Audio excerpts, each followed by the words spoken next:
And now for our final bonus round, workplace relationships.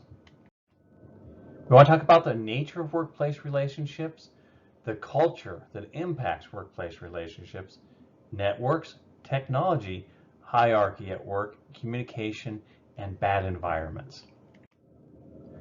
The nature of workplace relationships varies based on many aspects, to include a status. If we have a hierarchy, which means you have a boss, and then maybe a manager, and then finally it gets down to you, the worker, or perhaps you're at the top of that pyramid. But then that pyramid takes back off again because you have a CEO, you might have a president, you have all these things. So it is a very structuralized environment that we find ourselves in the workplace. Intimacy, oftentimes you don't have a lot of intimacy for communication in a workplace. When you're talking to another person, is likely to be overheard. If you go out with a person, it's likely to be noticed. So there are different things that changes intimacy, and it can be highly regulated by policies. It can include rules or even laws that protect a company's core data, for instance, could limit how you interact. Perhaps you're from the medical field, you have HIPAA, which dictates what you can and cannot talk about. Like other friendships, though, this is a voluntary arrangement. You can quit a job and thus leave that workplace. So it is voluntary, though it's hard to make a living if you leave a job. So you do get tied into it in that aspect. Workplace culture is very important. Workplace culture is often set by the owner or the business manager that determines how you dress, how close your offices are together, if you have an office versus a cubicle, or if you're in a common area. You have traditions, you have beliefs, you have rules of behavior that are all part of the culture. And it can be similar to the culture you're in, or it can be completely different. A different case of culture would be a military culture versus the US culture. There's many differences, including how you interact with people who you talk to and how you talk to them. Workplace norms and workplace artifacts, which are something that you may hold in esteem. It might be the logo on the wall, like the Nike swoosh. It might be something that represents your department, like a stuffed bulldog that you have there, that determination is what it represents. So culture is developed by the workplace. It can be separate than the culture that is within, and culture can also change over a period of time depending on who the manager is, who the boss is, and how that hierarchy shapes out. Culture includes the symbolic convergence theory, which is the Ernest Borman concept that we talked about before. You're sharing experiences in a workplace, and because you're sharing these experiences in a workplace, you end up with shortcuts in your communication, things that might only mean something to the people that are there. Because you're sharing these experiences, if someone came in and they forgot the checks for the week, and so you might say, well, don't pull a Carol, which everyone in your office laughs because that's the person that forgot the checks and had to run back to the bank and get all your checks. However, someone outside of your group would have no idea. The symbolic convergence theory is all about creating cohesion within a group, and that shared experience helps you bond with others. But again, it can be a dramatization, it can be a group fantasy. Everyone at the place dreams of taking off to Hawaii, and that's what you all talk about. And so that shared escape is something of a shared experience. And you exchange this information to build cohesion between each other. Networks. We hear a lot about networks. The network used to more of be an office, but because of our recent experiences, it's gone more towards a technical one, which we'll talk about in a minute. But we have organizational networks defined by 3 characteristics. And within a network, information passes through them that might be modified as it's going through. So a network needs to be an open system. It changes the flow of information that passes through it. It can be very dense, and it also can be based on culture, if it's very critical or if it's very free flowing. And then we get to virtual networks, which has these three characteristics of information that flows, of sensory channels for which information flows, in other words, how the information is passed through, and how quickly or easily it passes through. Virtual networks have these as well. As we've seen, when we go to these Skype meetings or we go to these Zoom meetings or any of these other ones, there is definitely a network that's going on there, and information perhaps first flows from the person hosting, and then there seems to be like a speaking order. And that is all part of the network, where it goes back into that hierarchy and its flow and the information passes through, but it happens virtually versus in person. Now, there's different climates within networks. It can be trusting, very open, very listening, or it can be very closed and very regulated. Military is very regulated versus being a very open one. You think of open, you're normally thinking of perhaps Apple, or you're thinking of one of these networks that are related to the internet and organizations within them, which they kind of all come to the meeting in their t-shirt and their Bahama pants, and they're just kind of chilled, versus a highly professional one where everyone is in their suit and tie and they're sitting upright and their posture is perfect as they talk to the network. Defensive climate, these can be very bad, because what you're looking for in a defensive climate is people aren't looking to share thoughts, to share experiences. They're more concerned with defending themselves. So if you say, hey, sales was down in the Midwest, what do you mean? We were doing great compared to the South District. Well, the North District was really the actual problem. And in a defensive climate, it becomes an attack. And so people stop doing the listening like we talked about, listening to comprehend, and so they're doing the listen to respond and defend. Supportive climates, on the other hand, all are there to help each other get through. And I think we've seen this a lot during the pandemic, where climates have become more supportive because they realize the stress that everyone's under. And so they're all there to support each other. So rather than saying, well, sales were bad in the Midwest and attacking the person in the Midwest, it might come out instead, how can we improve sales in the Midwest? Changes the climate a lot. Technology within. There are preferred technologies within. A lot of people prefer face-to-face. They want to see a person. They want to talk to them. Now, some people prefer emails, where they don't really want to do that face-to-face connection. They want to make it fast and efficient, so they send the email. Or even they might text. Another one, CMC, that's computer mediated communication. That's what we're doing here now. I'm using my computer to communicate with you. This is my preferred method of technology in my workplace. It's also apparently yours because you signed up for the class online. So this is something that you have to look at in technology, how a person prefers to communicate. Gamification. We're seeing this more and more within networks, especially ones that rely on trying to increase productivity.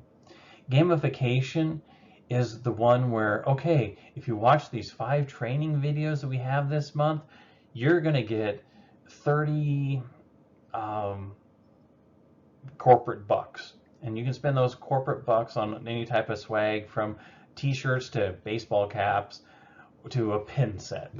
And so what they do is, rather than try to say, hey, you're behind, they use gamification, the game theory that you see in games, where you reward people for incremental progress. And it doesn't necessarily always have to be monetary. It could be building up points towards something, or it could just be building up points for bragging rights, where, hey, I got the most points this last quarter at work. So gamification is something we're seeing more and more, and watch for it in your workplace. You'll be surprised where you find it. Cyber slacking, that is so real right now because I've always mentioned you sit in front of your computer, and your computer is where all your fun stuff is. You know, you can go look at the news, you can look at the internet, you can go to social media, and cyber slacking is where you're using the work computer rather than to work. You're actually going and exploring and playing and doing card games or whatever you have there. And so that actually is thought to reduce productivity. And what they have found is that actually cyber slacking doesn't impact productivity as much as they thought, because it can also occur in between times. And being human, we can do a mundane task while still processing a deeper process or deeper thought in our minds. In other words, we might be trying to come up with a sales strategy or a marketing campaign, and we've sat there in front of a blank screen for 12 hours typing up bad ideas and erasing them. Well, you turn around and you instead start playing solitaire on the computer. This gives your mind a break to process what you're really working on in the back part of your mind while your attention's paid elsewhere, and that's where you get your epiphany of, oh yeah, that's how we do it. Peer relationships and types. We have many peers. We have our professional peers. Our professional peers would be such as doctors or people in a professional setting. So for me, it might be another professor in the building. Those would be my professional peers. And then we have our friends. They're our peers. They're the ones where we just don't turn to them for work advice. We're not just engaging with them. We're actually engaging with them as friends. Special peers, coworkers who are trusted to provide emotional and career-related friendship and self-disclosure occurs in this. And these are special people that, yeah, you might not see them out of work, but when you're in work and you're having a bad day, they're the ones you can meet at the water cooler and discuss it and not feel like you're being put out in danger of being disciplined or something of that variety. And virtual peers. You've made some really great virtual pairs in this course. Fellow students that you can turn to and you can share and you can talk with and you can get information from. Virtual pairs are those that we encounter through the internet. Mixed relationship pairs. All these, you can't just put one person. A person can be a professional and a special peer, or they can be a virtual and a professional. They can mix up. So you don't have to just pigeonhole them into one spot. They can fill multiple spots, and that spot can change over time. They can start out as a professional one where you go to them for professional advice, but then later on, as you get to know them, they become a friend. That happens. You can also run into mixed ones with our superior and subordinate, trainer, trainee, mentor, protege. Most fall under the supervisory relationship. You know, the person that brings you, when you come in, they have them mentor you, and at that time, they're your professional peer, and they're the one that's teaching you all the ropes, the culture, etc. But later on, they drop that mentorship, and you just become friends. Communication, this is very difficult because, as we mentioned before, only communication style you can control is your own. The only way to get through conflict is people have to give power within that conflict. So communication with supervisors and advocating for yourself can be very difficult in a workplace. And part of it is knowing the culture and the rules and the laws around your workplace. If you can approach, I mean, they might say open door policy, but you realize that open door policy means, yeah, you can go in there and then leave. They don't really engage you. But other ones, the true open door policies normally means the supervisor comes out of there and engages you. And that is a different type of case where you can actually communicate better with the supervisor and you can advocate for yourself better. If you need to do this, make sure you plan beforehand. It's like that 24-hour rule I have here. If you want to disagree with me and you feel that I've really graded you inappropriately, I've always said feel free. I encourage it because I'm a person and I make mistakes, And sure enough, you may have discovered one, which I'm good with because I'd rather learn myself. But rather than coming in when you're mad and frustrated and ready to go on strike or quit your job, take 24 hours. Plan beforehand so that you can actually go in and engage in useful dialogue. Know why your supervisor should agree with you. When you go in, don't just take it from your perspective. You have to take that perspective of your supervisor so you can understand why they need to agree with you or how they could agree with you. Not triangulation, not where you're trying to gang up you and your supervisor versus a third person. No, instead, actual reason that they should. This policy is bad because Tommy supports it, doesn't work. This policy is bad because it slows down production, it gives the company a bad name, etc. Those are more reasonable reasons. Tailor your message. This can go into a lot of what we've learned during this semester. You can tailor your message around the type of communication style your boss has, the type of culture you're in. You can easily take many lessons you've had here and apply them. Know your supervisor's knowledge. Sometimes your supervisor might be a business major while you're working in a marketing department and they don't know what you know. You're the specialist. So if you have information that they need to be caught up on, make sure you can share that with them. And don't use the jargon they're not familiar with. Instead, make it so that you can get a true dialogue going. And create coalitions before communicating. In other words, know if it's impacting other people or other areas. It might be impacting production, marketing, and HR. Well, understand that those three are being impacted so you can share that with your boss. Communication with subordinates. Listen. That's the biggest thing. Don't listen to respond, listen to comprehend. Like we said, that is really going to work best.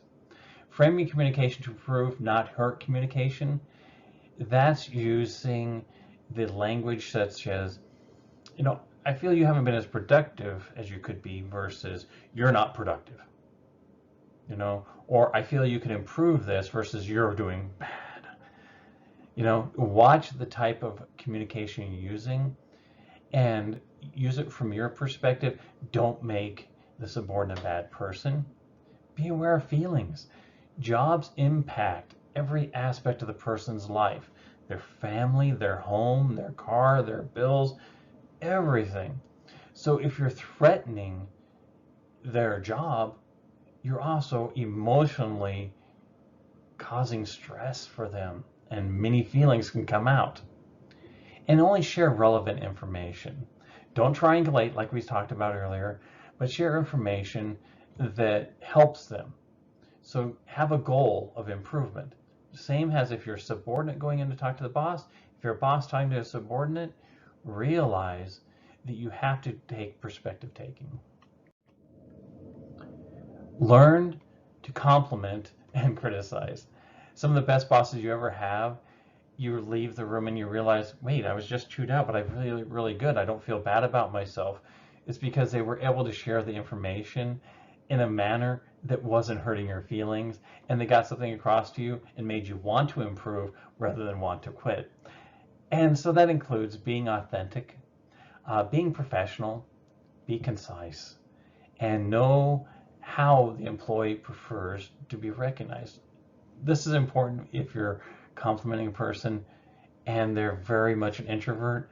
Don't pull them out into the hallway and say, here's their award for being the best employee, and they're shrinking away because they really hate that type of recognition. Communication, criticism, you're following many of the same things you would to compliment them. You're trying to be professional, you're being concise, you're being empathetic, and you're prepared. So you're prepared to talk to them. And if you can follow these in both situations, your communication with employees will improve. Watch for the bad workplace environment, such as bullying, cyberbullying. Yes, people share a lot on social media, but oftentimes I don't know if having friends that are friends on social media and working with them works out very well, because they can get after you on away from work on the social media side. So that can be damaging. Isolation, where everyone stops talking to the one person because they're all mad at them, that can be damaging. Control important information. Uh, in a job, when they refuse to give you the full information, they're only giving you enough so you can do your part, but you don't see the entire picture. That can be a bad work environment. Uh, Constraint of professional responsibilities. They don't let you do your job. You know, here you are, you have your degree in psychology, and they won't let you use that. They just want you to make copies. Uh, Dangerous workplace, always bad.